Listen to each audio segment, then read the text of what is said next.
লাইনে আছেন? হ্যাঁ, বলেন।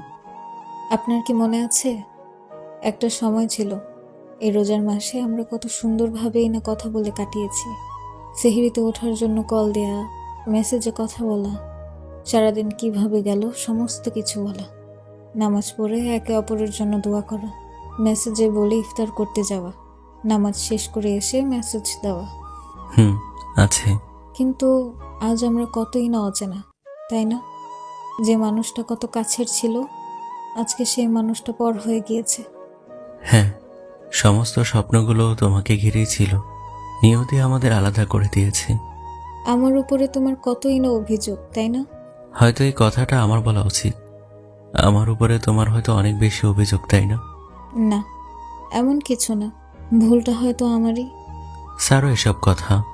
তুমি তো তোমার সংসার নিয়ে ভালোই আছো, তাই আর পুরনো কথা না তুলি। মনের মধ্যে একজন রেখে অন্য কারোর সাথে কি সত্যিই ভালো থাকা যায়?